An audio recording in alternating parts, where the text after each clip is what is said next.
Pues hola, buenas tardes, bienvenidos a continuar con esta cuarta mesa como parte del coloquio Cuerpografías, el cuerpo como un territorio político. Eh, Esperemos que ya todos hayan ido de alguna manera a hacer un breve descanso y que ya estén listos para continuar escuchándonos, continuar con sus reflexiones también, con su participación. Y bueno, en esta cuarta mesa nos acompaña el maestro Diego Bernal. Eh, Como parte justamente del continuar pensando y abriendo interrogantes con respecto, en su caso, al cuerpo, y nos dice al cuerpo como un territorio del otro. Con ello, pues abre ahí varias cuestiones, ¿no? Cómo pensar al cuerpo como un territorio, luego esta cuestión con respecto al otro.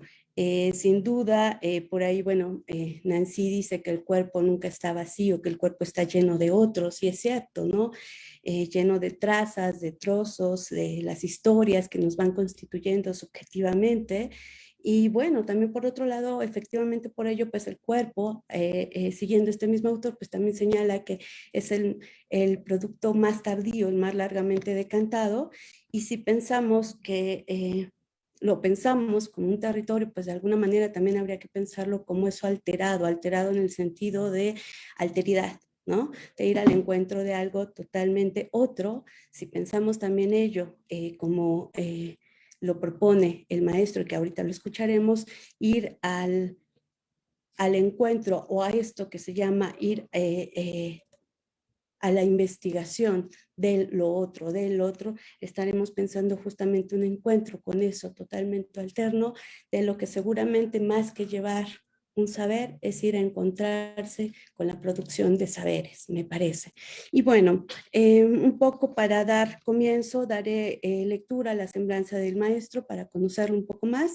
El maestro Diego Alberto Bernal Saldaña tiene como formación, es licenciado en Psicología por la Universidad Autónoma Metropolitana, Unidad Xochimilco, maestro en Psicología Social y doctor en Ciencias Sociales por la misma institución.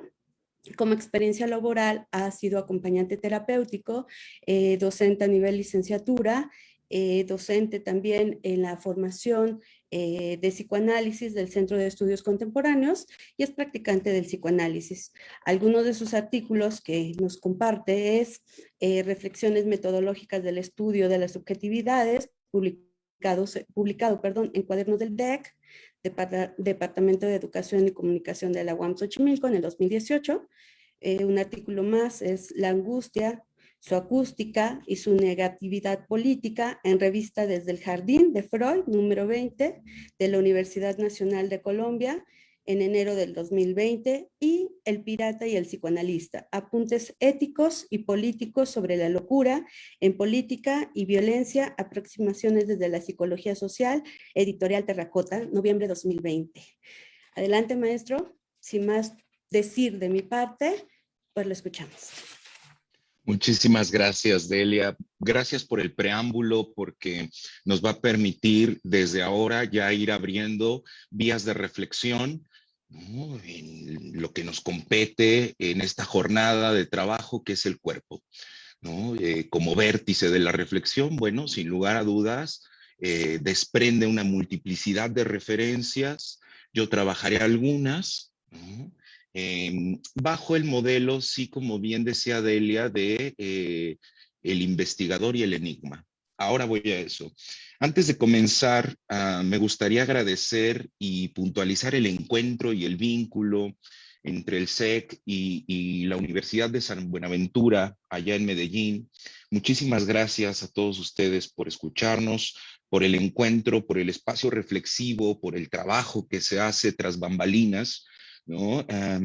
Para que surjan, ¿no?, estos coloquios, le llamaría Lacan, ¿no? Es decir, las múltiples voces que pueden aparecer gracias a la reflexión y al cuestionamiento, en este caso del cuerpo. Entonces, muchas gracias, qué gusto. Ojalá que estos espacios sigan, ¿no?, que sigan construyéndose, y que podamos abordar líneas que acá hayan quedado planteadas lo suficientemente establecidas para una siguiente reflexión, un siguiente trabajo. Como bien comentaba Delia, cuando me convocaron a este encuentro, eh, sugerí la ponencia como título El cuerpo, territorio del otro, ¿no?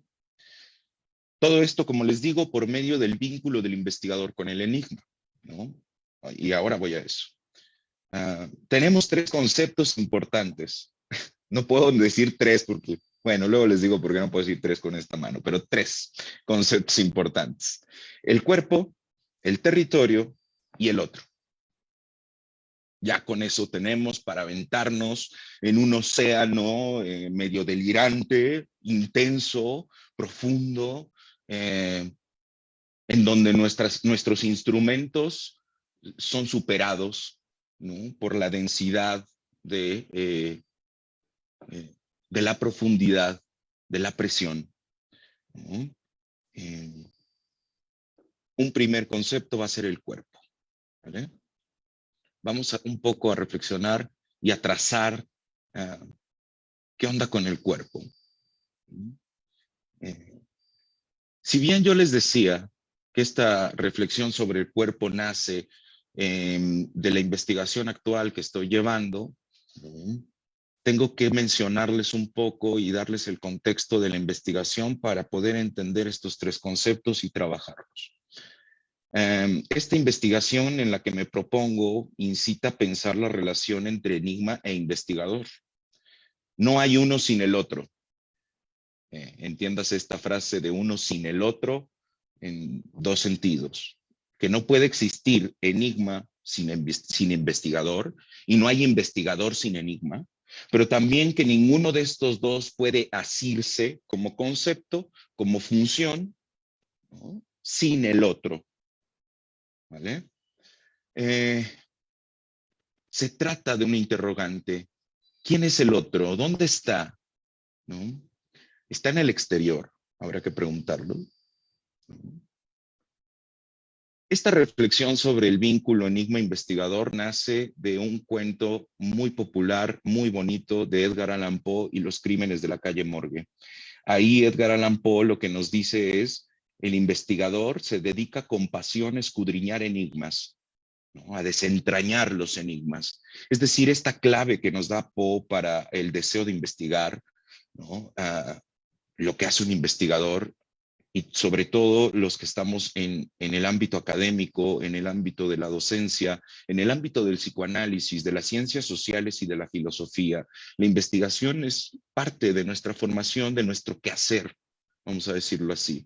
Y vamos a volver a dar una pregunta redundante. Y entonces, ¿cuál es nuestro quehacer como investigadores? ¿No? Bueno, nuestro quehacer, nos dice Poe, es escudriñar enigmas con pasión, ¿vale?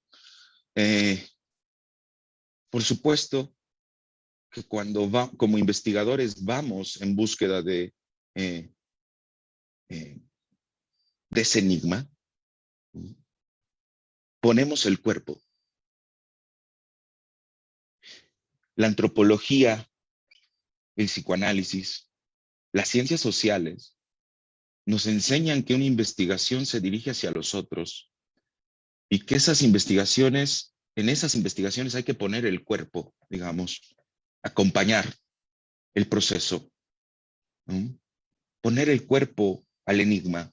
Es decir, la relación entre investigador y enigma no es nada sencilla, ¿no?, aunque tiene momentos de placer, ¿no?, como bien nos lo dice Freud en 3 ensayos de una teoría sexual, ¿no?, lo enigmático y el quehacer, el trato de lo enigmático, el trabajo de lo enigmático, la práctica de lo enigmático o en lo enigmático es lo que causa placer, ¿no? Sin embargo, también hay desasosiego, también hay momentos de angustia, también hay contracturas, también hay dolores de cabeza, también hay presiones, también hay formas de escribir, también hay formas de enfrentarse al campo, digamos, ¿no? Y al final voy a poner un ejemplo con un gran antropólogo como Nigel Barley en su texto El antropólogo inocente, ¿vale? Entonces, bueno, mi investigación se dirige a el cuerpo de los investigadores, ¿no? En relación al enigma y a lo enigmático que es su objeto de estudio, que termina siendo un sujeto muchas de las veces, y que eso complica la cosa, ¿vale? Porque indudablemente se coloca en la categoría de otro, ¿no? Eh, ahora bien, el instrumento, el cuerpo como instrumento de nuestra práctica investigativa, ¿no? Es decir, sobre todo, como diría Dilthey, de las ciencias del espíritu, ¿no? Es decir, es buscar rastros, ¿no? Para testimoniar la subjetividad, para testimoniar al otro, ¿no? Traer el cuerpo de los investigadores, entonces, no es casualidad, nos permite ejemplificar y ponerlo, digamos, más que como modelo, como un paradigma de la relación eh, investigador, enigma, pero además del deseo de investigar, que creo que se encuentra en muchas de nuestras prácticas, no solamente en la del investigador. Digamos, investigador, acá en México le diríamos investigador CONACYT, ¿no? Con todo el tema que ahora está pasando en CONACYT. Luego les contaremos eso. ¿Qué nos puede decir el cuerpo del investigador sobre su quehacer y sobre el encuentro con lo otro? Pensemos que los antropólogos, por ejemplo, ¿no? Van a las comunidades, ¿no? Para revelar de manera muy escueta, lo voy a decir así, el imaginario social, ¿no? La ritualidad institucional de aquella o dicha comunidad, ¿no? Eh, por supuesto, ¿no?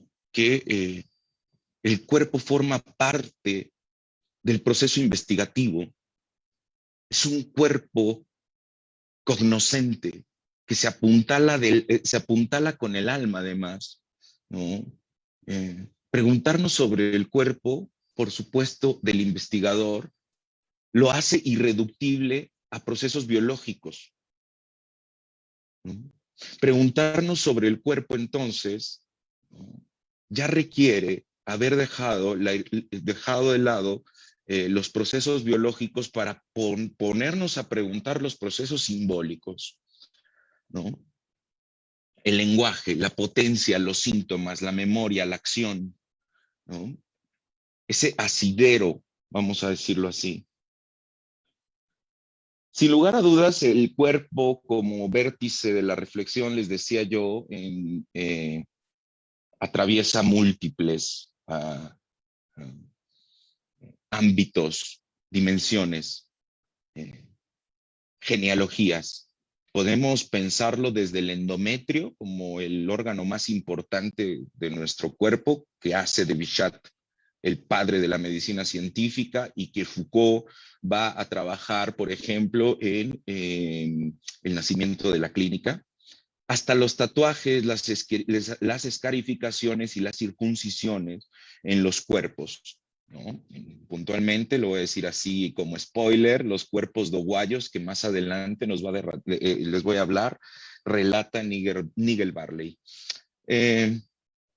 Entonces, por un lado, tenemos las expresiones dinámicas de tiempos, espacialidades, manifestaciones del cuerpo que dan cabida a regímenes de saber. Por un lado, los procesos biológicos, y por otro lado, los procesos de recreación pulsional de las significaciones, ¿no?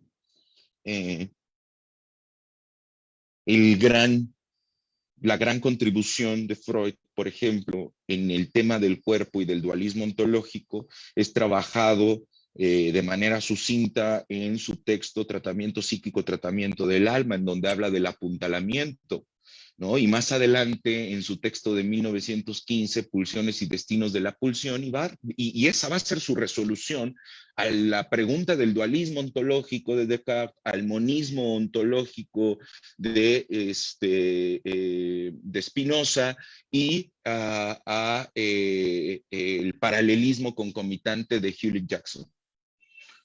La respuesta va a ser la pulsión, y la pulsión entonces va a ser una interrogación del cuerpo. Una interrogación del cuerpo con los otros cuerpos, ¿no? Por supuesto que el cuerpo también es condición simbólica, entonces, sedimento de las capacidades cognitivas, sustrato de los procesos de subjetivación. Es valioso para nosotros, ¿no? Eh, en tanto que en la investigación parece que buscamos hacer emerger un cuerpo o estamos en búsqueda del encuentro de un cuerpo otro, vamos a decirlo así. Eh, el cuerpo entonces es una disposición vital que expresa estrategias de significación, modos de reconocimiento.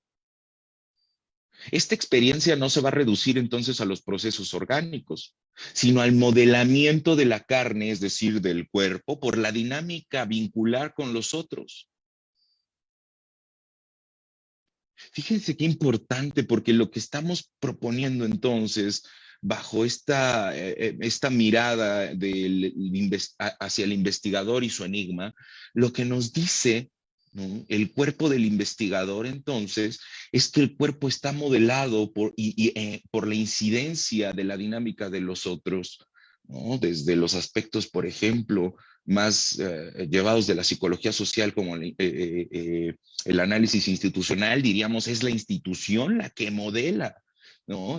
La institución como red simbólica de significaciones, de representaciones, la que modela el cuerpo. Y ustedes me van a decir, bueno, pero a ver, todos tenemos 5 dedos, todos tenemos 2 brazos en la normalidad, 2 piernas, una cabeza, una nariz, ¿no? Lo digo entrecomillado porque no todos tienen eso, ¿no? Sí, hay un proceso de reconocimiento de lo humano a través del cuerpo, de la corporalidad. Piensen, por ejemplo, cómo se representa la idea de los extraterrestres, por ejemplo, en las películas, en las historietas, se representan de forma humanoide. El cuerpo, ¿no?, tiene que ser algo muy parecido, tiene que ser algo reconocible, vamos a decirlo así, y al mismo tiempo diferente, ¿no? Les decía yo, este apuntalamiento de Freud, este paralelismo concomitante que permite llevar a la tesis de la pulsión, ¿no?, justo como una experiencia, vamos a decirlo así, de gozne, ¿no?, algo que hace gozne, algo que interroga el cuerpo, ¿no? En Freud va a aparecer como una energía, pero recuerden que en alemán es Drang, un esfuerzo, ¿no? Un Drang, ¿no? Que de alguna manera es movilizado, expresado en una interrogación entre el cuerpo y el objeto, entre el cuerpo y mi silla, entre el cuerpo y mis lentes, entre el cuerpo y la mesa, ¿no?, entre el cuerpo y lo oral, lo anal, lo fálico, lo genital, ¿no?, pensando un poco en Freud y su desarrollo libidinal, ¿no? Como ustedes bien saben, entonces, el cuerpo aparece desde una conceptualización simbólica, es decir, deja de ser un organismo, un cacho de carne, para convertirse, ¿no?, en un cuerpo, ¿no?, que puede adquirir connotaciones simbólicas, ¿no? Un cuerpo que está modelado por la dinámica y la interacción, el intercambio con los otros. ¿Cómo se da este vínculo? Por medio del lenguaje, justamente, ¿no? Recuerden ustedes, ¿no?, que entonces, cuando Freud habla de narcisismo en su metapsicología, ¿no?, habla justamente de un cuerpo desvalido, le llama él. Alfredo Eldenstein le llama un cuerpo de miseria. Cuando nacemos, somos un organismo en dependencia total del otro. Si ustedes dejan a un recién nacido, se va a morir. Ujú. Incluso a veces hasta los veintitantos, treinta y tantos años, se va a morir, ¿no? Eh, necesitamos a ese otro, ¿no? en, en un estatuto distinto al de solo un cuerpo. Lacan lo va a llamar una instancia. Gracias a un texto de Freud que se llama Psicología de las masas y análisis del yo, al inicio de ese texto Freud va a decir, el otro es auxiliar, enemigo, amigo, y le sigue con la lista, ¿no? El otro aparece como una instancia en donde mi desvalimiento, mi cuerpo de miseria, ¿no? Eh, es acogido.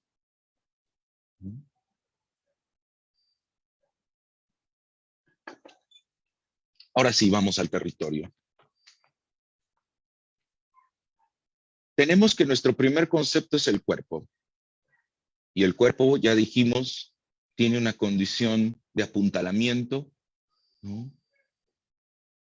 Es un cuerpo pulsional, ¿no? Es un cuerpo en busca de la satisfacción, de la completud, pero también es un cuerpo de miseria, ¿vale? Es un cuerpo asidero de los procesos cognitivos gracias a su apuntalamiento con el lenguaje, ¿vale? Y ahí, en ese momento en donde Lacan nos dice que el otro, ¿no?, es una instancia simbólica, ¿no?, podemos pensar el tema del territorio, porque el territorio tiene que ver con algo simbólico, tiene que ver justamente con la construcción, el agenciamiento y la apropiación de espacios. Por supuesto que, por ejemplo, para Guattari, los seres existen y se organizan según territorios que ellos mismos delimitan y articulan con otros, ¿no? El territorio, por lo tanto, como nos lo sugiere Guattari, ¿no?, es una apropiación, ¿no?, y es parte de los procesos de subjetividad, ¿vale? El otro forma parte del territorio y no es sino prácticas discursivas de espacialidad, formas de habitar el espacio. Michel Desserteau diría, ¿no?, el espacio no es ontológico, no está dado el espacio, ¿no?, es construido, es practicado, y cada andar, digamos, es un trazar rutas, ¿no?, como en la ciudad. Nuestra ruta al trabajo, nuestra ruta a la universidad. Bueno, esas rutas, como se han visto, por ejemplo, trastocadas ahora que todo es que estamos en el encierro de la pandemia, ¿no? Esa práctica de la espacialidad, ¿no? Por supuesto que la práctica del espacio supone al cuerpo. El cuerpo, entonces, ¿no?, también es un modo de transformación de la realidad. Es un modo de aprehensión de esta y al mismo tiempo de la capacidad de transformar, ¿no?, los objetos. El espacio supone una práctica, una acción, ¿vale? Ya voy cerrando porque me gustaría escucharlos y tenemos hasta las 5:30, según yo.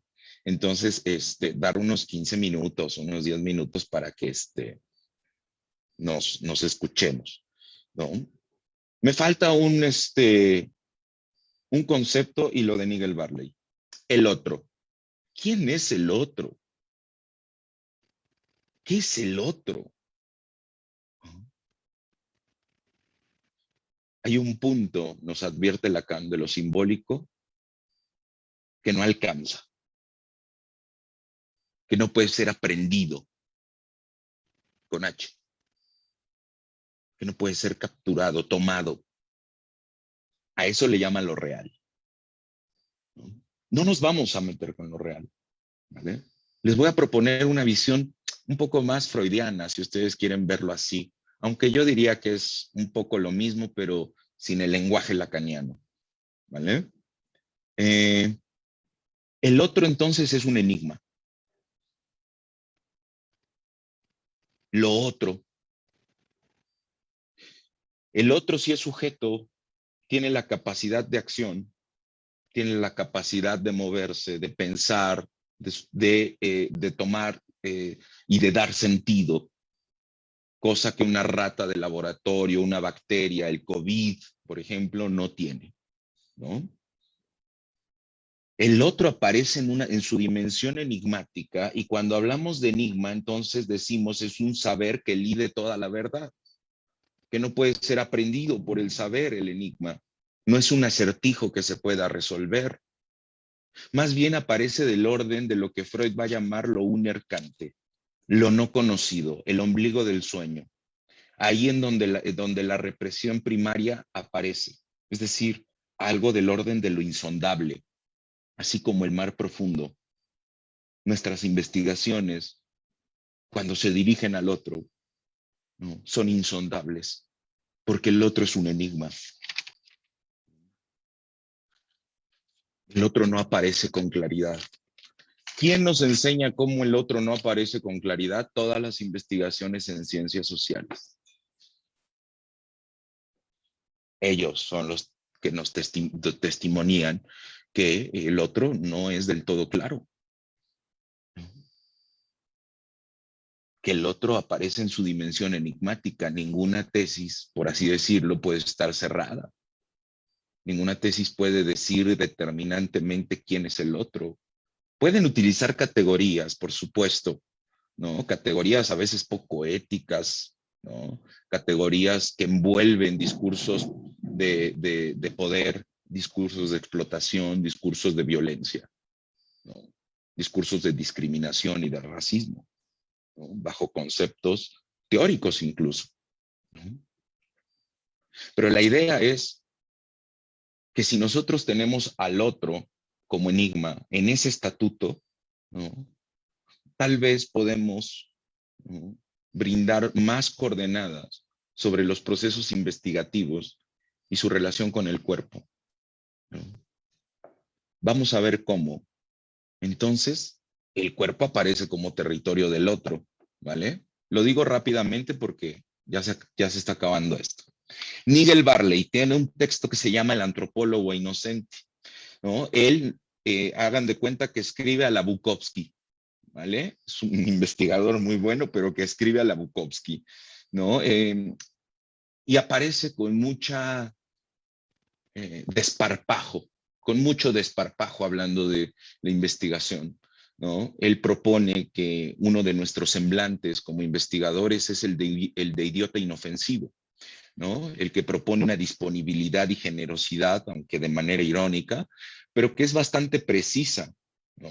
El investigador aparece con el otro, ante el otro, como un idiota inofensivo, ¿no? Es un anzuelo para el primer reconocimiento del humano, ¿no? Y el cuerpo se va involucrando en un campo de fuerzas, de interrogantes con los otros. Se ve interpelado por los acercamientos, por los distanciamientos. El antropólogo inglés Nigel Barley relata su estancia en este texto con los doguayos, ¿no?, en África.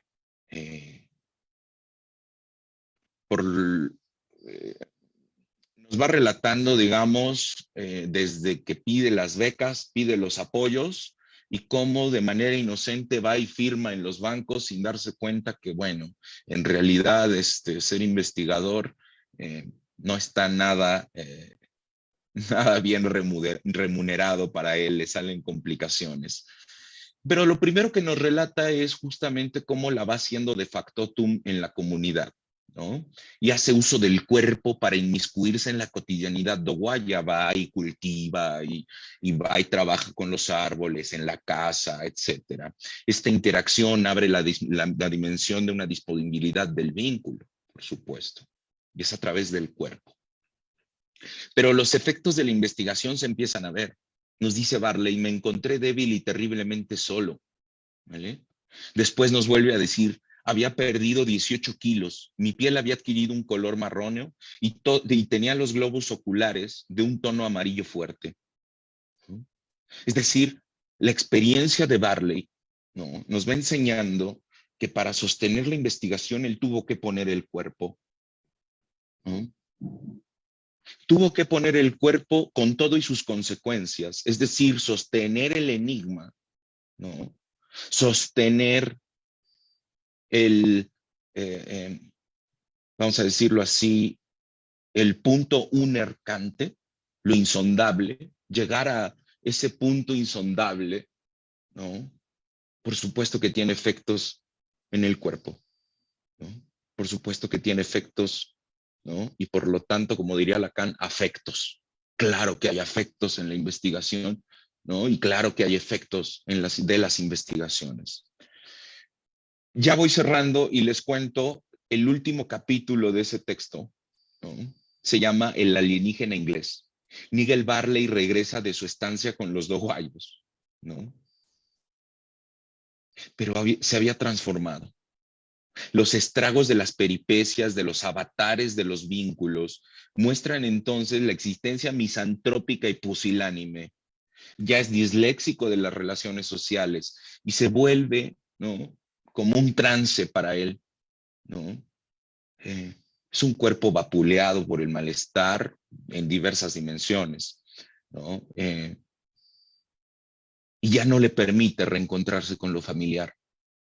El alienígena inglés para Barley es que ya no se siente ni doguayo, porque ya no está en el territorio doguayo, ¿no?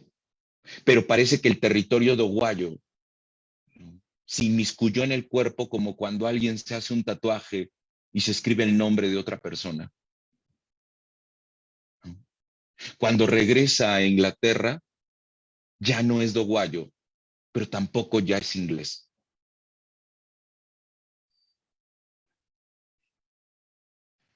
Vale. Les propongo, lo dejamos acá para que tengamos 10 minutos, pues como para charlar, para conversar, para que abramos algún debate, alguna reflexión que les haya suscitado. ¿Vale? Bien, pues muchas gracias, maestro. Sí, efectivamente se abre la invitación a todo esto que se deja desde el decir, desde el compartir. Y vaya, me parece que un poco en lo que vamos esperando que surjan las preguntas, los comentarios en el chat o que alguien pueda levantar la mano para participar o abrir su micrófono si es que no lo veo. Pues sí, comentar justamente, me parece sumamente importante esta cuestión de ir o de pensar la investigación y sobre todo hoy que eh, a propósito de todo esto que está en boga en México con respecto a lo que sería investigar, como muchas veces el discurso amo va por otro lado, no tiene que ver justamente con esto, que es darle un lugar al otro, ¿no? Y también esto que a mí me parece sumamente importante, como el cuerpo que va a ese, vaya, no es solamente un tejido de rótulas, de órganos, etcétera, sino es pensar un cuerpo que entonces es implicado dentro de todo eso y que tampoco solamente es una razón, algo que lleva un conocimiento, sino que efectivamente llega ahí y llega no solo a conocer, si es que se lo permite, a conocer las huellas y las marcas de eso otro, sino también ser tocado por las marcas y las huellas que va dejando todo esto. Entonces, realmente importante desde mi perspectiva, da para mucho que reflexionar. Yo agradezco muchísimo esto y pues lo seguimos invitando. Si alguien quiere participar, adelante, maestro, si hay alguna cuestión que se quiera ampliar un poquito, adelante. Yo, ahora que mencionabas esto del cuerpo, no nada más es tejidos y endometrio, diría Bichat, como lo más importante del cuerpo, ¿no? Efectivamente, ¿no? Parece el cuerpo en realidad en las reflexiones tiene un montón, una multiplicidad de referencias, ¿no? Pero, pero creo que en los procesos investigativos pocas veces se piensa en el cuerpo de los investigadores, ¿no? Por ejemplo, en los procesos de escritura, ¿cómo escribimos?, ¿no? Cuando escribimos, es decir, un ensayo, cuando escribimos un cuento, cuando escribimos nuestra tesis o nuestra investigación o nuestro... hay una práctica, le va a llamar Noel Dietrich, una práctica del cuerpo, ¿no? Hay dos puntos que por lo pronto yo me he dado cuenta, o nada más quiero darme cuenta con esos dos tengo para la tesis, que es, ¿no? Primer momento, el acto. El acto es la intervención, ¿no? Es un acto porque es un acto intempestivo, irruptivo, violento, nos dice Raimundo Mier, ¿no? Este acto intempestivo, ¿no? Es el primer momento en donde hay un encuentro con el otro, en donde se juega, por supuesto, este estatuto o esta condición de enigma. Cuando va el antropólogo, digamos, a la comunidad, cuando va el sociólogo a hacer sus encuestas, cuando va el psicólogo a hacer sus test o lo que hagan, sus entrevistas, etcétera, ¿no? Ese es un primer punto en donde hay este encuentro. Pero hay un segundo punto que es la práctica de escritura, en donde también nos encontramos al otro, ¿no? El para quién escribimos, por ejemplo, contra quién escribimos, a favor de quién escribimos, ¿no? Y por supuesto que si nosotros, nuestra investigación apunta hacia los otros, no podemos sino escribir, ¿no? Nuestra experiencia del vínculo con lo enigmático, ¿no? Entonces, bueno, esos dos puntos me parecerían relevantes en toda investigación o como coordenadas de la investigación, ¿no? En donde podemos dar cuenta del otro como enigma y cómo cómo nos lo jugamos en el cuerpo, digamos. Vale, sí, tenemos una participación y pregunta de la doctora Tania. Nos dice: saludos, Diego. ¿Podrías comentar un poco más sobre el lugar del investigador en las ciencias del espíritu, en especial al respecto del cómo se presenta ante el otro, de qué práctica del cuerpo se trata, qué investidura? Me encanta la pregunta, ¿no? El lugar del investigador en las ciencias del espíritu. Por supuesto que, a ver, creo que tenemos que hablar del quehacer del investigador. Si bien, como ya apuntaba Delia, hay un discurso del amo, como ella dijo, academicista, le voy a decir yo, sobre los procesos de investigación, ¿no? Yo sigo recuperando a Edgar Allan Poe, ¿no? Para poner en el lugar el investigador como el que desentraña enigmas, el escrutinio del enigma con pasión, ¿no? Creo que el lugar del investigador en las ciencias del espíritu, como dice Dilthey, es el de la recreación de la historia, ¿vale? Yo lo asemejaría, Tania, al narrador de Walter Benjamin, al cuentacuentos. Nos diría, perdón, o sea, el cuentacuentos en el texto del narrador de Walter Benjamin, ¿no? Parece que el investigador es eso. Va contando cuentos y los cuentos no son los de él. Son los que va escuchando de los pueblos en los pueblos en los pueblos y los va contando en los otros.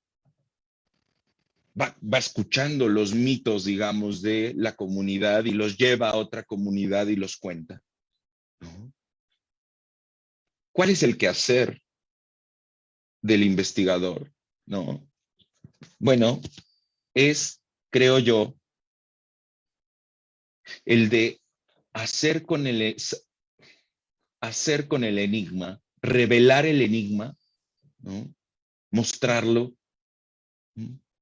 No con la intención de resolverlo, sino mostrar el enigma y sostenerlo. Si algo tenemos que hacer los investigadores, sobre todo en este momento, es justamente apuntar, ¿no? A revelar los enigmas de las instituciones de esta sociedad, de los procesos de identidad, de identificación, ideológicos, ¿no? Los procesos de vinculación social, Creo que el investigador tendría que revelar el enigma y no resolverlo. Resolverlo sería, ¿no? Proponer categorías para que al final terminen en políticas públicas, ¿no? ¿No? Que no dan, ¿no? Que no dan, justo porque se nos olvida que el lugar del investigador en las ciencias del espíritu es el de la historia, el del contexto sociohistórico. Y también, por supuesto, si algo nos enseña el psicoanálisis, es el de la singularidad, el de cómo algo va siendo significado, por así decirlo, por el sujeto, ¿no? Al respecto de cómo se presenta ante el otro el investigador, ¿no? Hay esto del idiota inofensivo de Miguel Barley, me parece interesante porque el otro busca, ¿no? En la manera de este semblante, la apertura y la hospitalidad, en palabras de Derrida, del otro, ¿no? Pero, ojo, acá está lo feo, y creo que eso me hizo pensar tu intervención, Tania. Hay veces que se va a expropiar al otro, que las investigaciones lo que buscan es ir, sacar información y regresar para obtener incluso un grado académico, tu tesis de maestría, de doctorado, de licenciatura, ¿no? Y entonces ahí hay un uso del otro, ¿no? Tenemos que tener mucho cuidado los investigadores porque parece que solitos nos legitimamos como intervinientes en las comunidades, ¿no? En los procesos sociales, ¿no? Y habría que pensar, ¿no? En qué tanto y qué estatuto le estamos dando al otro, ¿no? Si le estamos dando el estatuto de enigma o de acertijo, porque el acertijo, bueno, eso nos va a llevar a un estudio que vamos a terminar diciendo, está científicamente comprobado que que hay un gen de la homosexualidad, por ejemplo. Científicamente comprobado, ¿no? Y nosotros vamos a decir, patrañas, el cuerpo no es así, ¿no? No estamos diciendo que es un cuerpo desvalido, no naces ni hombre, ni mujer, ni nada, es un cacho de carne. Creo que el lugar del investigador, ¿no? Sería, ¿no? El lugar de proponer los enigmas que causan malestar para trabajarlos, ¿no? Es decir, hay investigaciones muy importantes, por ejemplo, las de Freud, las de Michel Foucault, ¿no? Tanto, por ejemplo, la historia de la locura. ¿Cuánto sigue enseñando la historia de la locura sobre la locura? ¿No? Porque ahí hay un enigma que no está resuelto por Foucault, pero que nos lo muestra y que nos propone seguirlo pensando. De eso se trata, ¿no? Se trataría de que el investigador de las ciencias del espíritu, ¿no? Comprende, a decir de Dilthey, no explica el enigma, sino comprende que el otro es un enigma. No comprende al otro, sino comprende que el otro es un enigma. ¿Ah? Bueno, más o menos así, Tania. Delia, gracias. Vale, vale. Bien, pues por tiempo vamos a dar cierre a esta mesa. Yo agradezco muchísimo el haberme invitado a ser parte del poder moderarla, compartir esta mesa. Agradezco también a todos, a nombre del centro, en nombre del Centro de Estudios Contemporáneos de la Universidad de San Buenaventura, pues su presencia, su escucha. Los invitamos a que continúen con nosotros. Maestro Diego, le haremos llegar su constancia vía mail. Y bueno, los invitamos a la mesa que aún resta y al cierre de la jornada que ha sido sumamente interesante. Gracias, maestro, gracias a todos. Muchísimas gracias por la escucha. Que tengan bonita tarde.